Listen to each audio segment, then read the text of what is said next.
Welcome to the Pantheon Plus Rewind.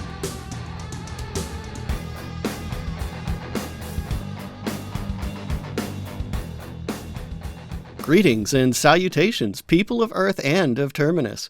Welcome to episode 95 of the Pantheon Plus Rewind, the weekly podcast dedicated to Pantheon, Rise of the Fallen, and its community. This week, we're checking on some VR careers, recapping an exciting March Madness, giving a sneak peek at our plans for episode 100, testing our run speed, and concluding our journey into the Galdassi ruins. So, put on your running shoes, we're sprinting for the finish line. Line up with me, Desrin, and my swift co-host, Theric, as we dash full speed into this week's Rewind. Dude, I'm kind of liking this theme we've got going on here with the intros. You know, it's like Definitely. It's a little taste of the show for folks that are just kind of getting settled and all that. And, Yep. Well, speaking of, have you ever made like a really slight change to your workspace and it just made such a big difference that you're like kicking yourself for like not doing it sooner? 100%. Let me tell you about my standing desk at work, which I started maybe a year ago. What a difference. I can never go back to a sitting Same. desk ever again. Same. And I've actually converted like 80% of the people in my office to standing desks as well. So I walk by people's office and I look and I'm like, yep, same one I have. Yep, same one I have. So I love my standing desk and I would never go back. But I hear what you're saying. Like even as like a small adjustment, like just moving your armrest or your mouse to a different position is huge. Yeah, that's kind of what I did like earlier this week. I moved my monitors like 3 inches down. And it's so ridiculous how much it helps like my comfort while I'm at my desk. Like I was basically just like sitting down looking at the sky. That's my monitors were just so high up. And I don't know why I had it like that. Like for some reason, maybe I thought it would help my posture, but it just doesn't. And so I just moved them a little bit and I'm like, wow, I'm just looking straight. And it's so comfortable. Yeah. Well, I mean, I've even thought about converting this desk, my home computer, into a standing desk. But then again, I'm like, for all the gaming, I'm like, I can't stand. Oh, you got to game and that stand, long. man. It's so. Oh, I don't know about that. I think in Elden Ring, if I was standing, I might like fall over. Get a little excited. I'd be trying to dodge, like really dodge if I'm standing up, whereas if I'm sitting, there's no risk of that happening. Oh yeah. Oh no, injuries. I know that would get injuries. Well, I mean, it does make it better for me at least. But you know what else makes the workplace better, Eric? What's that? Our incredible adventuring party. They do. They're very ergonomic. I can agree That's with right. that. Very ergonomic. And we've got another ergonomic raid this week. We've got Ziplocks on the Darkmoor Rogue, Sparrow on the Elf Ranger, Bounty Code on the Human Wizard, Screech on the Scar Bard, Wiki Woo on the Human Enchanter, Shuriken on the Dwarf Cleric, Jason on the Scar Beardlord, Theldrin on the Archive Warrior, ManOfRohan on the Ember Elf Ranger, Zerg Jerk on the Dwarf Rogue, RedbeardFlynn on the Darkmoor Necromancer, Reese and Revelry on the Darkmoor Enchanter, and BitCrunch on the Ashnell Shaman. Wow, yeah.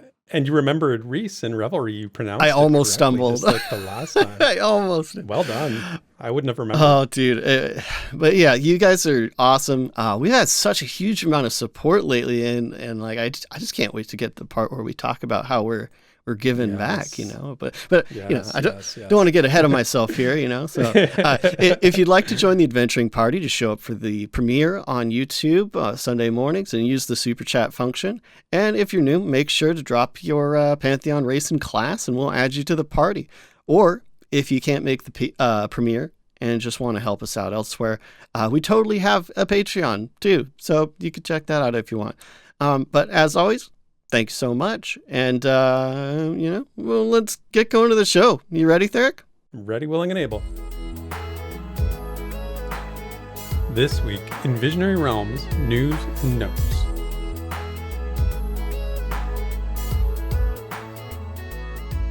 Okay, so last week of the month, this is the time when we turn the page on the calendar, our data plans reset, and usually there isn't very much VR news.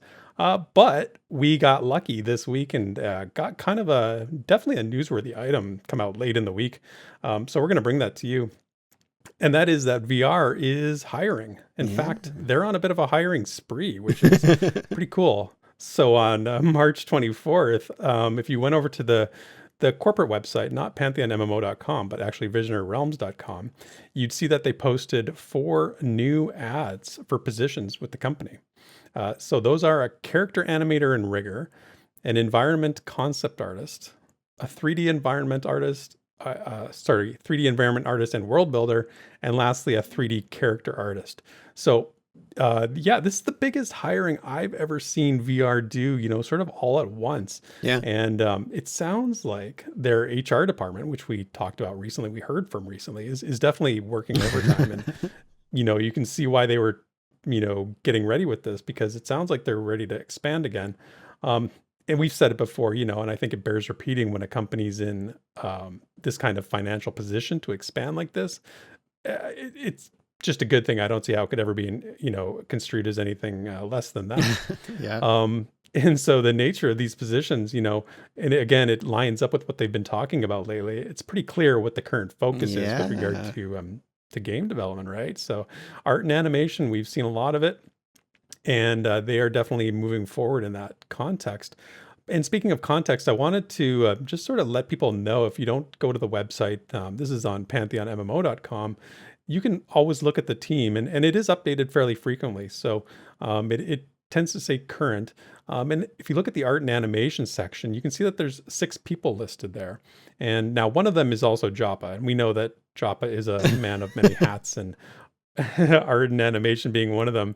But there's also Ross Armstrong, their lead animator, Jared Poulin, who we know well as their senior concept artist, Tim Schuler, the environment artist, Holly LeMay as the associate concept artist, and Philip Kedge as an associate character artist. So, that's the team. Now, it's certainly possible that these new hires or these new positions they're advertising, they might be replacements. It's hard to, say definitively, yep, that they're additions. And that was something I actually didn't think of at first, but then I was like writing out my notes here and I'm like, okay, got to keep it real here. They could just be replacements, but if they're expanding, it means they're nearly doubling their art and animation department. Yeah. And maybe that's an overly optimistic perspective. I don't know, but I'm going to go with it because that's just, how I am.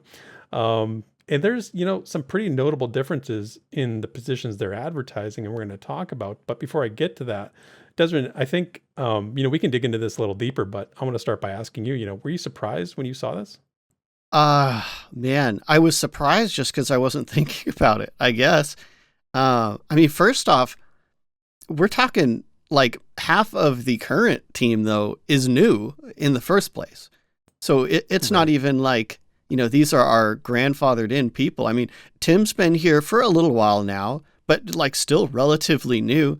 I mean, Holly LeMay, Philip Kedge, like they're brand spanking new. Like, I don't even know. We've seen some of Philip's work, like right off the bat, which was kind of crazy.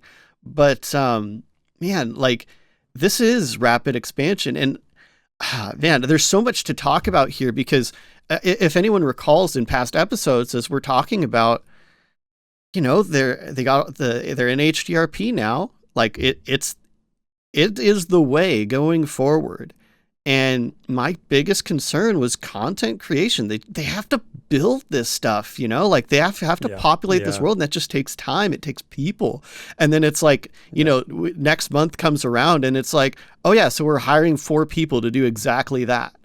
One's a concept artist, but like still it all adds to the pipeline, Yeah, it definitely does. I was very excited to see the listing for the, animator and rigger and the, the 2 3D artists. I think, like you say, they've got to get this content done out and they've got to get it created. And, it's just a positive thing. And I love the work that we've seen from Jared Poulin. I love the work that, they've done on the environments so far. And, there's a lot to break down here. So if you look at the position descriptions actually a little more closely, you can get an idea of what they want, what kind of content they want. And I noticed a couple things, as I'm sure you did too, Des. here's one that stood out to me, and that's from the description for the character animator and rigger position. They noted that the applicant has to be, and this is a quote, to create high quality animations for human, humanoid, and bipedal character models. And they would also preferably be experienced in animating quadruped animals, creatures, and unorthodox body types. So that kind of made me laugh when I saw that. And it made me think of the Galdassi stream we just saw, where we definitely saw some unorthodox body types there with the giants of different proportions. We said it a few episodes ago when we were reviewing that stream. It'd be great to see a fully modeled and animated giant at some point. Oh man, I think that's something that we can really look forward to. So I hope they get some really talented people with these positions, because like animations, rigging, all that stuff, it's so important. It's one of the first things people tend to cite if they see something they don't like.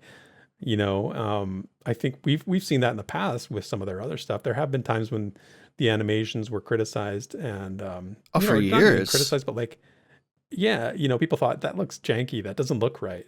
The animations on the last stream, so there was that paladin, the female paladin running down the road to sort of show off the day-night cycles and all that stuff, and then the dwarf as well.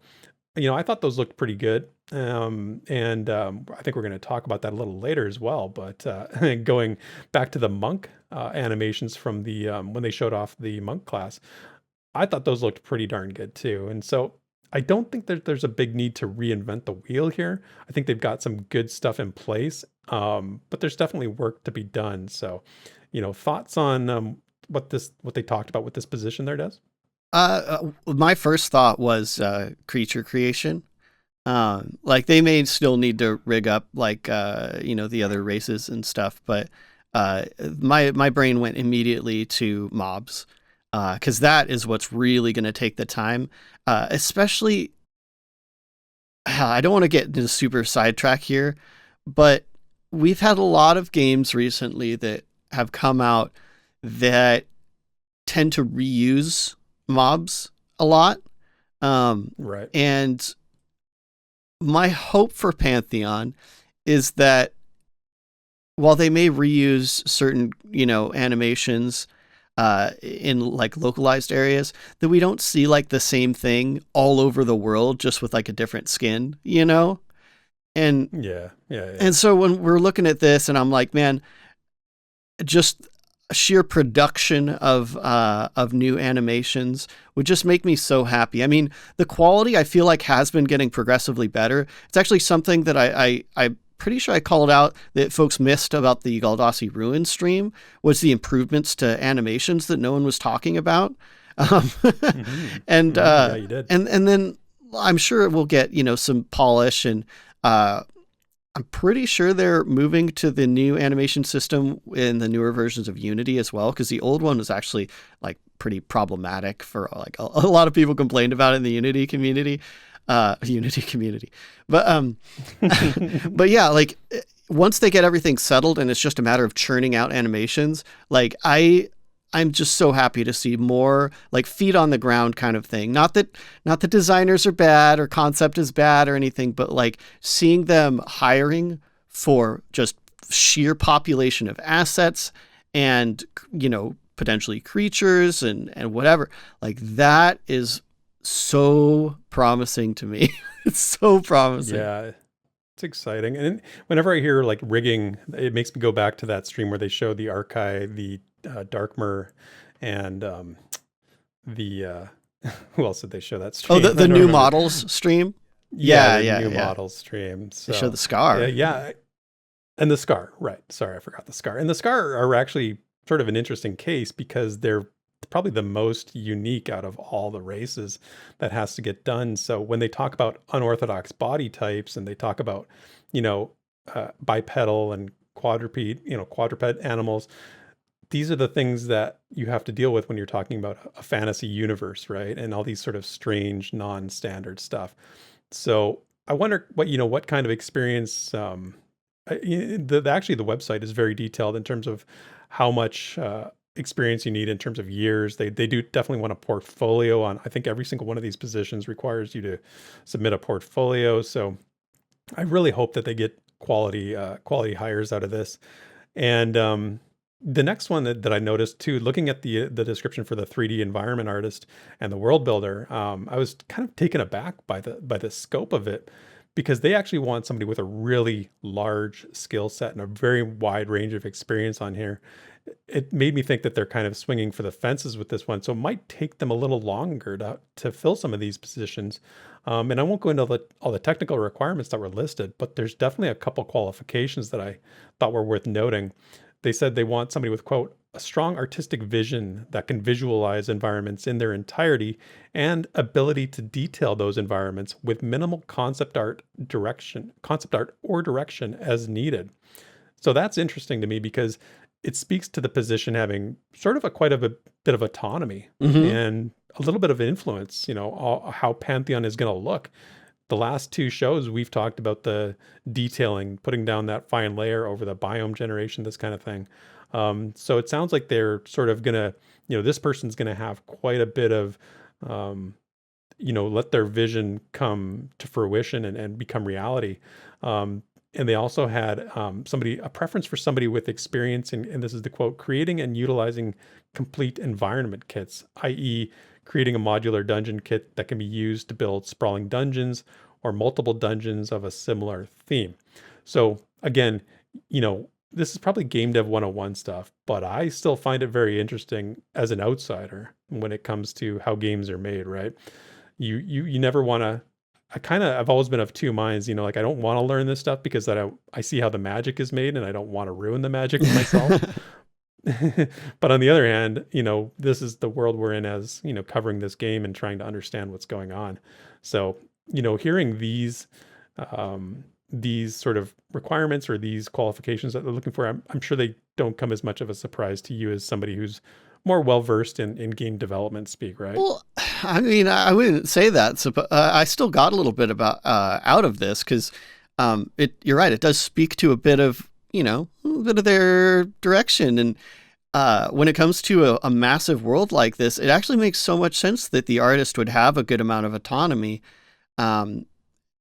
just because, then they need less concept artists, right? And then the other side of it is, they want to make sure that people can put something together that matches a general aesthetic, that doesn't take a bunch of extra time, and that it's a kind of person that doesn't just, copy what's on the paper and boom, here it is in game, that maybe it can improve. Right. And the other side of it is it very clearly talks about, modular kits, which is going to vastly improve the speed of Pantheon's creation. And the matter of creating those kits, if they find someone that's really efficient with that, I think it's going to absolutely catapult the progress of this game. And especially if, we're not talking about like 5 dungeon kits so that like, all the dungeons look the same, but I'm talking about like really quality stuff for people that can, make a place feel alive and real and not modular. And that is a direction that we see in like Unity Asset Store creators, for example. Some of the asset packs that they create are incredibly diverse. And so like, that's what I think of. I'm like, man, if they grab someone that's just so good at that, and then it doesn't even require that same person to put the dungeon together, they could have, a person basically making kits and another person, making the more premier specific assets, and then another person just putting it all together in a very creative way and probably get such incredible results. I'm really excited. But it's like both unsurprising, but also a little bit like it gives a little insight into VR's, what they're really looking to do. Yeah. I was glad to see such high requirements on this position because you look at, the position of world builder is such a huge, just the name evokes this, massive amount of importance for what they're doing when you think about Pantheon's tenets and the things that it's about. You can't have, somebody who doesn't have vision. And I think I was watching Jared Poulin's video from the Galdassi stream just today, actually, for some research. And he's so into it, like he's got such strong vision of what he sees. And I think that that's like a quality of this team that, you can put it on paper, but it's got to be something that you can see, or when you talk to them, you hear in their voice, you hear that passion for it. So this is a good, I hope they get the right person for this. I'm sure they will. I think that there's a lot of talent out there. If you're listening to this and you have the chops, to join VR, you can go over to visionaryrealms.com right now and submit your application. We've said it before that this community has tons of talented people in it, and not just the Pantheon community, but even just the game space that we've while waiting for Pantheon have discovered other games. I remember Reign of Darkness a while ago was like a one guy thing, right? Super talented people that are maybe creating something else and looking for a position. So, and they have hired from the community before. We know that. Philip Kedge, good example. Minus, obviously. So, regardless of the position, I think, like I said, the number one requirement for this is passion for the project. And, if you're listening to the podcast, if you're listening to this podcast, you've probably got that position, probably got that requirement, on lockdown, because, why else would you be here? So, anything else on these positions, Des, that you wanted to mention that stood out to you? Not really right now. I would say I do expect to see these positions listed for a while, much as I would hope that they would kind of come across like a unicorn, really, really, really quickly. And then there are a lot of artists in the industry, but I don't expect them to fill immediately unless they happen to stumble across someone, just because this is a partially crowdfunded project.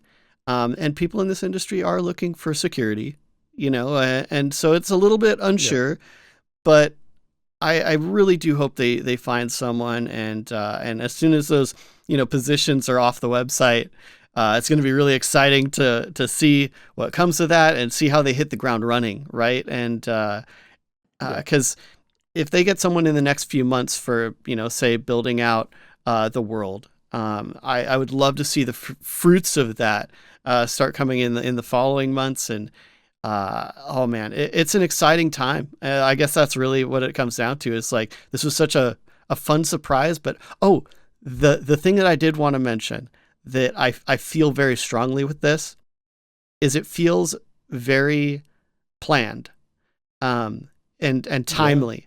All right, we finish HDRP. This is our pipeline. We're ready to go. Okay, time to bring in the content creators, and not like YouTube, but like the actual asset creators. And it's literally exactly what I was looking for. And so it's so timely. It's so perfect. I'm sure they were planning this, so I'm just happy to see it. Yeah.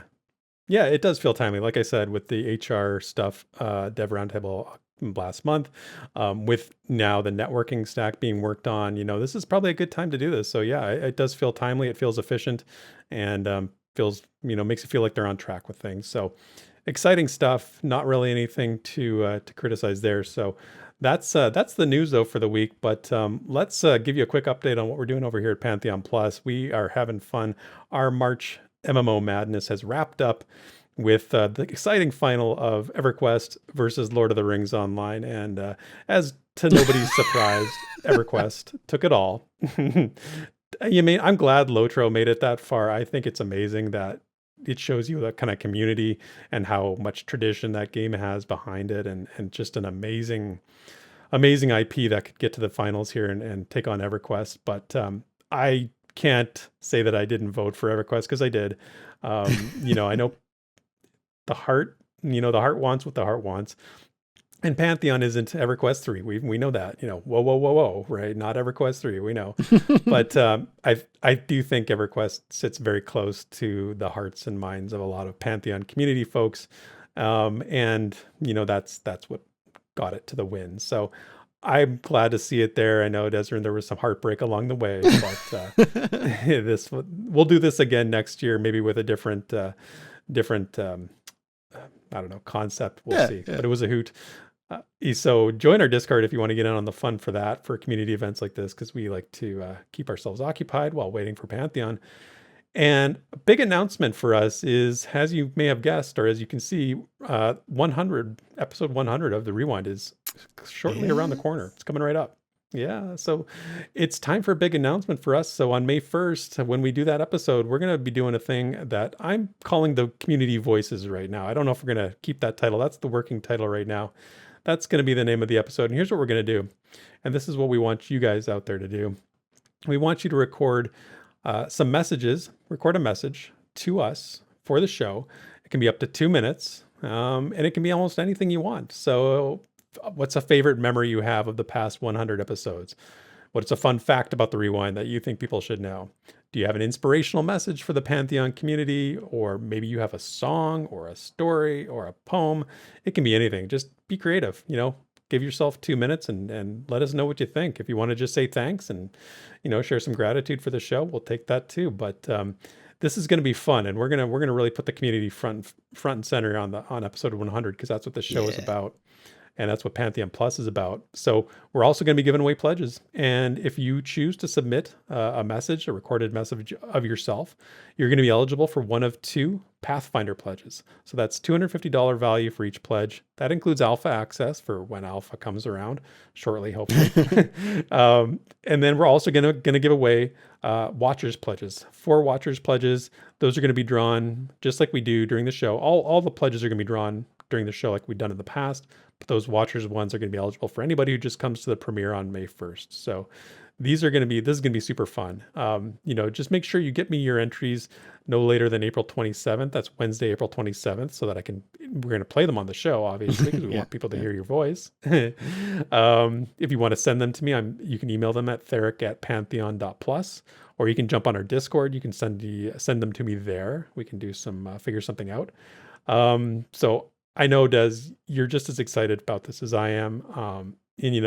Doesn't matter how you support the show. If you're a silent supporter, we appreciate that just as much. But we want to give back all these pledges, we want to give back all the donations, all the stuff that comes in. So we're giving away like $700 worth of pledges. Yeah. Here. And we might even have a couple other surprises. I'm still working a couple things out. We'll see, but I know you're looking forward to this as much as I am. Oh, dude, right? This is going to be awesome. I've been looking forward to throwing this back at the community for a while, it just feels so right. And man, I just tell your friends, anyone that might be interested in Pantheon, because the show itself is going to be, completely revolving around the community, so people can see that's what we're about. That's what the community around Pantheon is about. It's about hey, we're all excited about this upcoming game, but we're all doing stuff now. We're all connected now, and we just want to connect more people. Give more pledges away. Whether they've been a part of the community for a while or new people or whatever, and so it's just gonna be such a good time. It's going to be great. It's going to be a lot of fun. And I knocked over my bottle. I'm so animated here. On. That's what I'm talking about, guys. Getting so excited. He's throwing things around. I thought your computer was collapsing in on you. I don't know what's going on over there. But it's going to be great. So be brave. Send us a voice clip. You only live once, seize the day, all that stuff. So and then in terms of our content schedule for the week of March 28th through to April 3rd, as usual, midnight Monday, Drax streaming some EverQuest. Tuesday, 7 o'clock, Crypt Fox is going to be streaming some Elden Ring, and we're going to be playing Project Gorgon for MMORPGs 101. Yeah, big, exciting new game. Lots of fun. I know Sparrow's super excited for this one, and we've been playing a little bit already, so tune in on Tuesday for that. Wednesday, I've got a lore video that I feel like I haven't done one in forever. And that's why I was watching Jared's stream from the Galdassi, because it's going to be about the giants. So getting to learn the entirety of the lore about the giants, because there's much more than what they've shared. And we're going to go back, review that, connect it to the current lore. That's going to be fun. Sparrow will be streaming Lotro on Twitch on Wednesday evening, so check her out. Thursday, Crowsinger has got chapter 21 of her epic tale, The Sway of Storms, coming to the Pantheon.plus website, which is awesome. Can't wait to read that. And yeah, so that's the week for us here at Pantheon Plus to keep you guys entertained. And with that, we'll wrap up VR news and notes. When the Pantheon community speaks, we listen. So let's dig into the forums and fan projects to see what the discussion's all about. All right, this week's community discussion comes from us from Official Forums regular StoneFish in a typically titled thread called "I Want to Run Away with You." So, nice. So there. I want to run away with StoneFish. Yeah. So sometimes I play this little game when I see a StoneFish or Dickenzu post where I'll see, some obscure title, and I just, in my head, I just start guessing for a bit, trying to imagine what the thread might actually be about before I click and read it. Just a little game in my head. But in this case, I was actually right. It's about run speed. Oh, wow. Nice. But StoneFish points out to recently released HDRP Part 2 footage, or, the additional UHD 1440p footage. Right, yeah, the montage. And says that the speed of the character seems a little too fast. Kind of recognizing that, of course, it's probably not final, or maybe they had some dev speed hacks or whatever. But yeah, it says that the speed they're moving through the world seems unnatural. Yeah, and so, it continues to say slowing things down would make the world feel bigger. The risk of a long journey is greater, and they've talked about a sprint mechanic as part of the game, so others can run away. And he makes sure to note, not me. I'm very brave.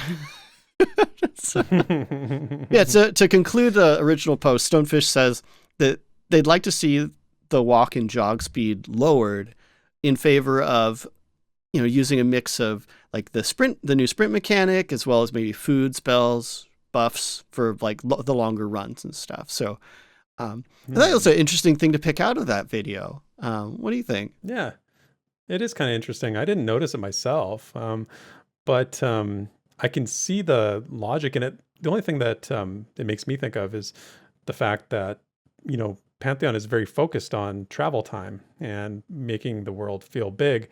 So keeping, preventing things that reduce that. Yeah. So not having, I mean, mounts, they haven't ruled out mounts. In fact, I think they've said there will be mounts, but in some capacity, yeah. In some capacity. So you have to always scale your travel speed. Like if a mount is a desirable thing, or if there's something that, increases your speed, you need to have your characters running at a reasonably slow rate. So I kind of agree with him if it felt a little fast. Like I said, I didn't notice it myself. I think it's probably one of those things that our human brains and the eye is trained to recognize a certain speed. There's probably some metric within game design that is well known as like, here's the rate at which a character should move to feel natural. Like there's probably like a calculation of some sort that, I'm not aware of anyway, but I wonder if that was something that, they've spent a lot of time looking at, or I wonder if that's, we talked about animation earlier. And like I said, when it's off, it's very noticeable. So maybe there was something off about it. What did you think? Yeah. This actually, it brought to mind two stark examples in like opposite ends of the spectrum. Well, maybe three, I guess, in total. But so recently, the only MMO that I've really been playing, and that's like loosely talking, is Elder Scrolls Online. And I'm having a great, time. But there's one thing that just always stands out to me, and that's the character movement speed. It's so fast, and to me, it's really awkward. It reminds me of how like EQ2 started to get, not even that far after release, but like movement speed got like insane. And I feel like it really does like detract from how the world feels. Like I actually was just messing around before I even saw this post, walking around in ESO in like walk mode, just to see how it affects the feel of the world.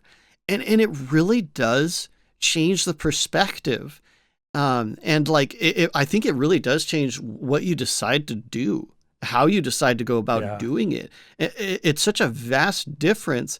And I was actually like kind of lamenting that the run speed and stuff was just so fast, because I'm like, you literally run by so much content. Well, like if you had a spectrum and there was, MMOs with very fast speed and MMOs with very slow speed, on Elder Scrolls Online is definitely on the faster side of things. But then on the other side, you've got Mortal Online. That's exactly what I was going to say. Played. Yeah. So since you've had a taste of that. How slow is that? Yeah. But what's interesting is you start playing MO2 and you're like, oh my God, what is this? Right? It's a shock to the system because you're so slow. Even running, you're not fast at all. But it has the effect that I'm looking for. It has the effect of, what else am I supposed to do but look around and take in the world? Now, I get it. After, you've been playing the game for 2 years, you've seen it all 100 times, and, you'd like to just get where you're going. The wonder is sort of gone after a little while. But I would rather have that than ESO, which is, like you said, it's fast. It feels fast. It always felt very floaty to me.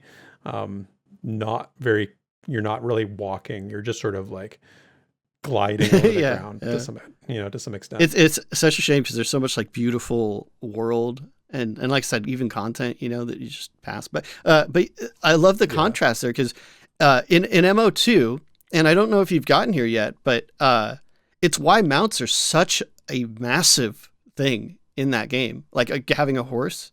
But the other side of that is being rather slow. And this is a bit different because in MO2, the difference in characters, like certain characters are way faster than others. But because you're slow on foot in like a normal sense, you end up knowing your surroundings so much better. Like every town that I've been to in MO2 where you spend some time, I know like the back of my hand because you don't just fly through it, you walk through it, and kind of putting that perspective of, taking a little bit of time to receive what's, in your field of view and notice things, I think just lines up so perfectly with Pantheon. I'm not saying, they should be as slow as MO2 or, whatever rubric, but I do see what StoneFish is saying here. And I think I agree actually that the base movement speed that we've seen is a bit fast. And I feel like I would rather have a bit slower experience and maybe some, some temporary ways around that, but nothing that's just like, trivially always applied, like I think of like a 30-minute SOW or something like that. That's everyone's just used to using, and you have like, you're so fast that you just start passing the world. And honestly, I just don't think that lines up with Pantheon, man. Well, I think if you slow it down, a little bit, it makes those things that you get from other more players impactful, more valuable. Right? Yeah. So it makes SOW more impactful, or whatever they're going to call it. It makes, any mount, like you said, with MO2, it makes mounts more impactful. So yeah, I'm interested in whether, if Jopham, looked at that and saw the same thing, or if maybe anyone on the design team looked at it and had that sort of feedback. Again, that's one of those things that comes from testing. I think that is valuable to them, would be like, I didn't feel engaged with the world because I was just moving through it too quickly. So if you have that experience, make sure and you're in testing, make sure you're providing that to them, because I think would be something they're looking for. I'm definitely going to be looking out for that. But let's get into some responses. So first up, we've got Jothany, who's, I'll quote here, totally in agreement about keeping travel slow and dangerous.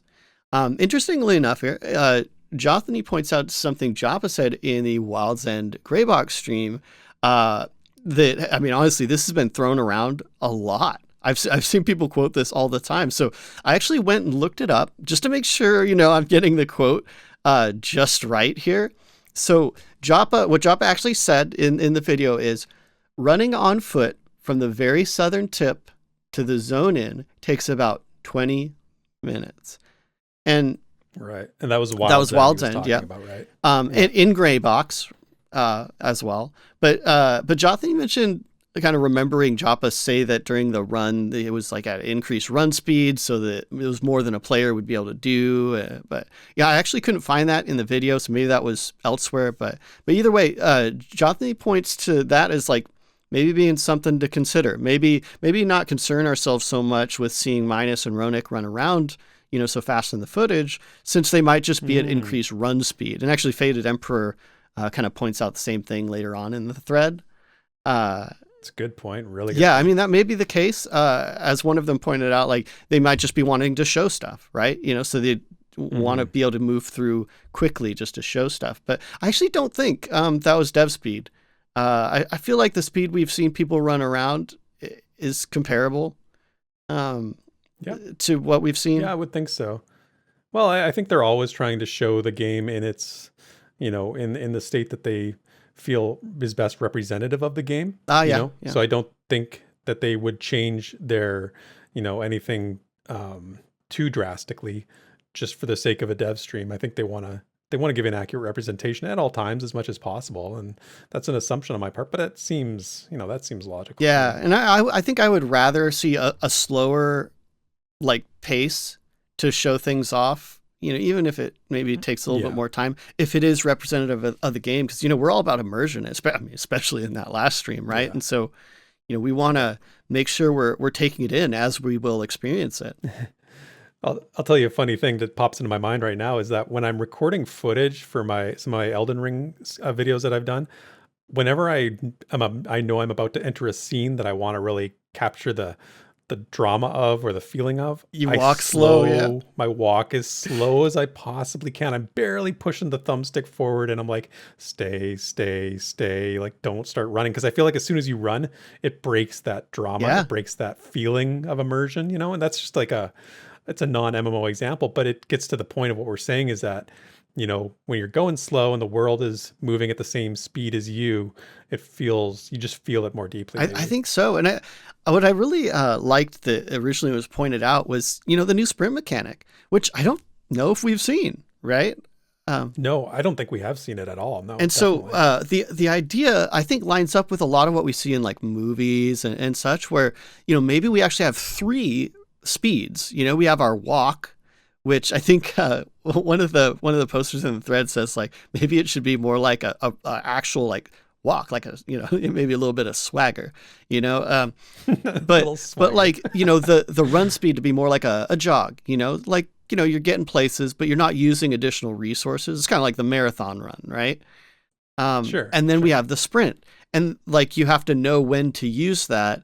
And so you're not just like holding sprint everywhere. And I'll admit, like people could call me old and crotchety here, but like seeing people like sprint at 1,000 miles an hour when they're running through town constantly, it does bother me a little bit. It's so commonplace, like it's so just expected. Like nobody moves at real speed. I mean, I think that's a bit of a pipe. But dude, for both of us. In MO2, I sorry guys, but this might be the new like Vanguard to bring up. But like in MO2, like you go around town and it feels like a town. Like you see people on like a main way, riding their horses up and down. But then for the most part, you see people like, maybe they're jogging around and stuff. But it's like not a ridiculous speed.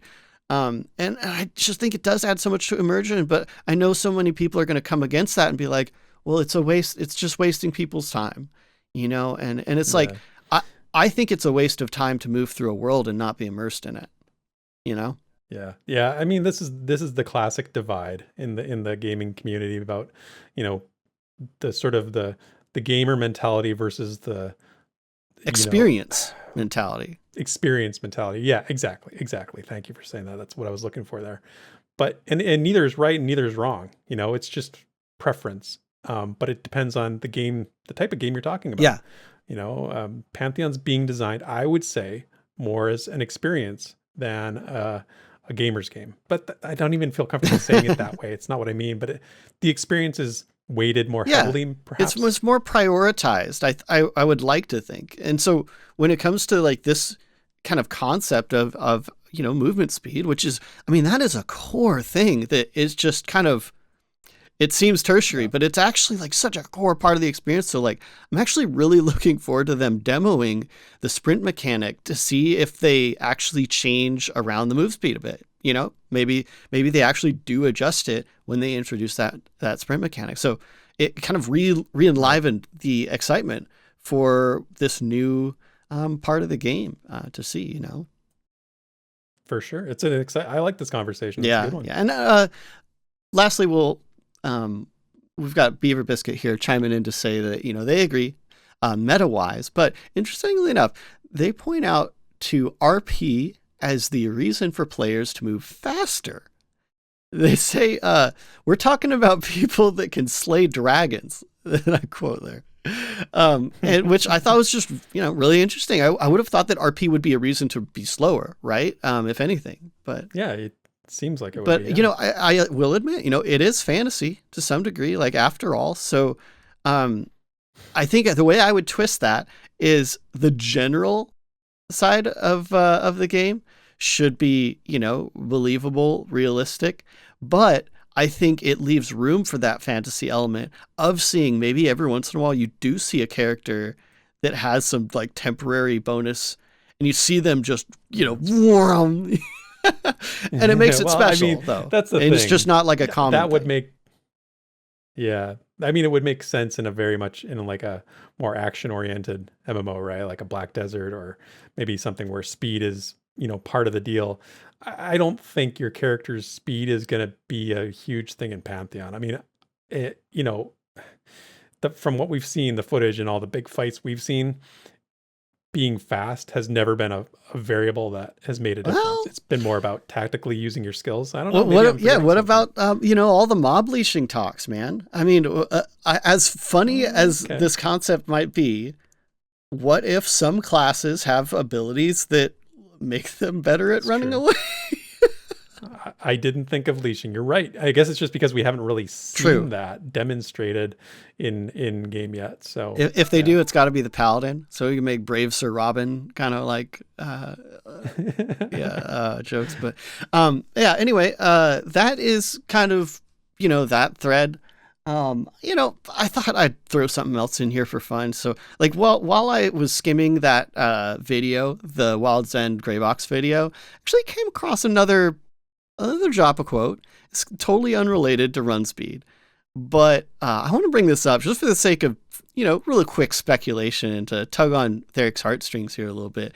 So it comes in as Joppa's talking about the ruins in Wild's End and the portions of them that are pointing to the east, and then when it stops pointing to the east, and he says, here's the quote: "The eastern portion of Terminus is largely unexplored, and that exploration to the east will become a definite theme as the frail age of Terminus marches onward."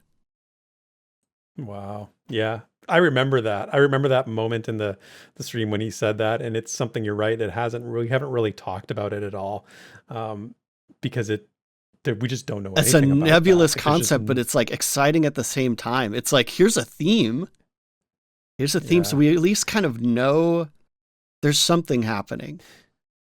Every good game needs like an undiscovered country, right? Like, or like a frontier, I guess is a better way of putting it. When you have a frontier, that's awesome. I mean, I think of Game of Thrones, and the East was always the mysterious place, right? It was always, the further east you went, the more crazy things got in the world, you know, in terms of like magic and that kind of stuff. But I love that quote. That's a great find, and definitely worthy of some lore exploring. Oh yeah. And I'm more just like looking forward to, you know, having a theme, a trajectory to the current age, I would say, because we have a lot of history, you know, and having that quote, I feel like brought me a little bit more into the current game, as it will be. Yeah. So I just want to bring that up, you know, just for fun for the viewers, for you, and we'll see where our exploration takes us. But that's going to be it for this week's community discussion. The Pantheon community is full of cool projects, new people, and things that are just worth sharing. What's this over here? look at that. So let's see what we can find in this week's Community Spotlight. All right, folks, Community Spotlight time, and we've got some fun this week. So first off, let's get some introductions out of the way. We've got two from the official forums. Now, the first is from Feastycentral, a Premier regular, and this one's titled Occasional Lurker. And I thought this was funny because I'm like, Feasty, you're here like every Premier, bud. Yeah, he's Rewind regular. But yeah, Feasty says they started playing MMOs with Final Fantasy XI and WoW, and plans on being an Ogre Shaman in Pantheon if they do decide to go healer. But hey, you know, they might go tank too. I think that's like a lot of folks, right? Ogres are, ogres are good for both. That's true. That's true. You really can't go wrong. And the ogres of Terminus are very interesting. They are not one-sided or, you know, whatever bland synonym we can think of. Multi-dimensional. Yes, they can read. It's amazing. But then next up, we've got Balanz, who goes by Anton, I believe. And they say they played on Zev in EverQuest 1 and part of the Ancient Fellowship Guild. They also noted they've been gaming and programming since, you know, the 70s, and that they're looking for a sense of place, exploration, mastery, and camaraderie in Pantheon. I mean, like, dude, aren't we all? Aren't we all, right? There you go. That's but yeah, hey, if you played on Zev and know of the Ancient Fellowship Guild, maybe give him a shout out and you know, see what happens. But yeah, I mean, sure. Of course, make sure to go say hi to all of them, and link their threads in the description, just so you right straight to it, guys. But all right, next up, we've got some video content. Of course, we've got an epic video by Bazgrim, giving a general update involving a lot of the info from HTRP Part 2 stream, as well as a newsletter, and kind of wrapping it all into a nice succinct package. He goes over some timeline stuff, biomes, water, day-night cycle, weather, you know, even touches a bit on the status system, which, you know, I guess is a part of that. Yeah. It's funny you mentioned that. I had forgotten about the statuses. It didn't even come up when we were talking about immediately after that dev stream. And it was a really interesting reminder from Bazgrim that, you know, this is going to be a real thing, and this weather is going to affect status. Yeah, it's more than just pretty, right? Or atmospheric. It's effectual. Yeah. And that actually was part of a Twitter, or not just Twitter, but a community question, if anyone hasn't seen that. It was. But anyway, this is... But yeah, there's a bunch of other stuff in the video too, and, you know, it's a nice Bazgrim level produced package. You know, it's always great to see the big, like, Bazgrim videos, you know, high quality and everything. Mm-hmm, very well made. Next, we've actually got a really interesting one. This is another one coming from Simurgh. And it goes beyond just his take on the recent stream and such. It's titled Pantheon Rise of the Fallen, Too Niche to Succeed. And he goes deeper into that discussion a little bit, but it's like with his own take, and he does add a little bit to the conversation, actually. So it's not just about that. It's he's got a kind of fresh angle. You know, he's a content creator that's just now covering the game, still discovering parts of the game. And what I like about it is there's kind of a lingering question that he invites the community to respond to. So if you want to check that out, go ahead, check out the video, and you know, maybe respond. Because I do believe he's really looking for actual answers there. And I was really happy to answer, because I love bragging about, you know, Pantheon. But well, I think he posted it on Reddit too. You can go, if you're on Reddit, the Pantheon subreddit, it's posted there too. You can go and check out see what the community had to say about that one. And lastly, oh my God, man. Dude, so ManOfRohan is at it again. So at the time, I'm going to be real, at the time of this recording, all we have is the teaser for this. But okay. So this is called Dev in Real Life, Graybox Lament. And it's a song, and holy cow, dude, this is so epic.